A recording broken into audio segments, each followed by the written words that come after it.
প্রশ্ন জাগে বাংলাদেশের শিল্পীরা বা পৃথিবীর এক এক শিল্পী এক এক রকম একটা ভাব ধরে, বেশ ধরে। হ্যাঁ, আপনি একজন খুবই ভালো একজন শিল্পী, খুবই গুণী একজন শিল্পী, গুণী একজন মানুষ। আপনার যে এই ড্রেস আপটা, এটা নিয়ে অনেকের কৌতূহল আছে। এই ড্রেস আপের মাহাত্ম্যটা কি? এটা হলো, আমি একটা ধারায় চলি, সেটা ধারা হলো লালন ফকিরের পরম্পরা।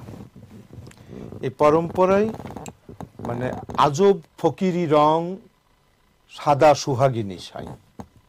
লালন ফকির বলেছে যে মানুষ যখন এই একটা মৃত জীবন যাপন, মরার আগে যেটা মরে, তো তখন মানুষ মরে গেলে তার শরীরটা ঢেকে দেয়, যেটা তার নাম হলো কাফন। রাইট।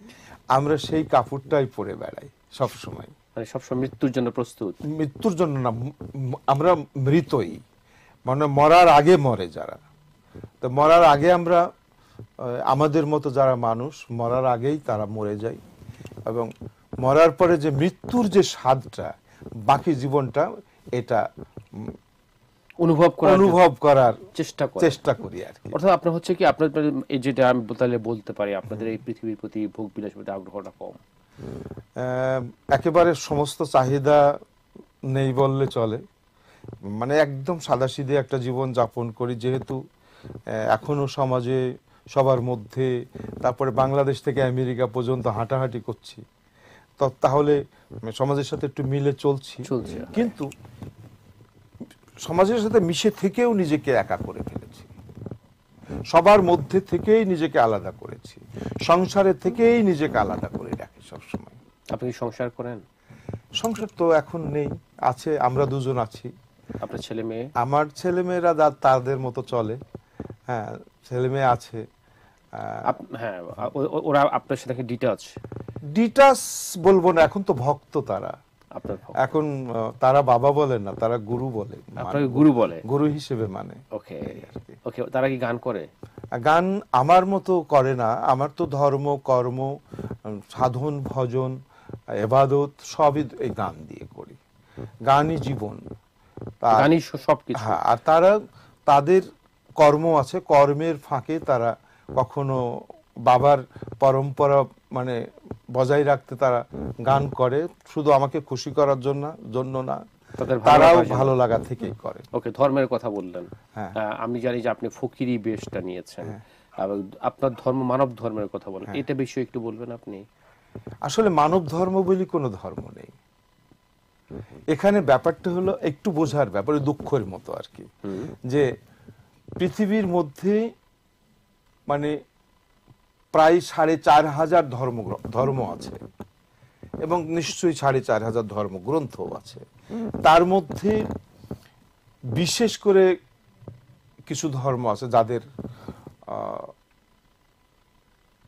অনুসারীর সংখ্যা অনেক বেশি, তার মধ্যে ইসলাম, সনাতন, খ্রিস্টান, বৌদ্ধ, হ্যাঁ, এইসব অনুসারী তাদের বেশি। প্রত্যেকটা ধর্মগ্রন্থে যে মানবিক দিকটা আছে, সেই দিকটা নিয়ে আমরা কাজ করি। আমরা কোনো ধর্মগ্রন্থের বিরুদ্ধে কথা বলি না, প্রত্যেকটা ধর্মগ্রন্থে কিন্তু মানবিক একটা দিক আছে। কোন ধর্মের কথা, কোন ধর্মগ্রন্থের বিপক্ষে কথা বলেন না, বিপক্ষ নাই তো, ভালো। কোন ধর্মগ্রন্থের ফলো করেন আপনারা? না, সেটাও করি না, আবার বিপক্ষেও বলি না। ওই ধর্মের মধ্য থেকে মানবিক যেটা দিক, সেটা মানুষকে ভালোবাসার মন্ত্র। তার কারণ ঈশ্বরের নিদর্শন পৃথিবীর কোনো ধর্মগ্রন্থে প্রতীয়মান নাই, যে কোনো ধর্মগ্রন্থ বলেনি ঈশ্বরের রূপ এমন।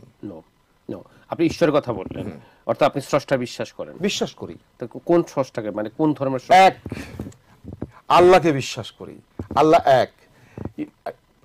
ঈশ্বরকে বিশ্বাস করি, ঈশ্বর এক। ভগবানকে বিশ্বাস করি, ভগবান এক। হ্যাঁ, কিন্তু তার কোনো রূপ আমরা দেখি নাই। তো সর্ব ধর্মগ্রন্থে আছে, যেমন ধরেন যে ঈশ্বর যদি কখনো এই ধরাধামে আসে, তাহলে সে মানুষ রূপেই আসবে। তাই দৃশ্যমান মানুষকে ভালোবেসে ঈশ্বরের সান্নিধ্য আশা করি আমরা। ওকে, আপনি আল্লাহকে বিশ্বাস করেন, সবকিছুকে বিশ্বাস করি। কিন্তু আল্লাহ যেটা বলেছে সেটাকে, আল্লাহ যেটা কোরআনের মধ্যে বলেছে সেটা আপনারা পালন করেন না কেন বলেন? কোনটা করি না? ধরেন নামাজ পড়তে বলেছে, রোজা রাখতে বলেছে, এগুলো সব করি তো, কিন্তু আমাদের সিস্টেমটা একটু আলাদা, কিরকম আপনাদের মতো না। কিরকম? হ্যাঁ, আমরা নামাজ পড়ি আমাদের কৃতজ্ঞতা বোধ থেকে, আমরা বেহেশতের আশায় নামাজ পড়ি না। ওকে, সেটা নামাজের একটা নিয়ম আছে, নিয়ম আছে। আমরা যেখানে থাকি ঈশ্বরকে সেখানেই ভেবে নিই যে এখানে ঈশ্বর হাজির, ওকে, আমি সেখানে উত্তর দক্ষিণ পূর্ব পশ্চিম এটা ভাবি না। ওই রকম ওই নিয়মটা মেনে আপনারা নামাজটা পড়েন আমাদের আপনাদের। এটা কি হচ্ছে কি তাহলে যে ইসলামের যে নিয়ম সেই নিয়মটা মানে মানতে পারছেন না আপনারা, মানেন না? আমরা ইসলামের নিয়ম বলে তো কোনো নিয়ম নাই, ওকে, তাই না? নিয়মটা হলো মানুষ হলো ধর্মের ঊর্ধ্বে।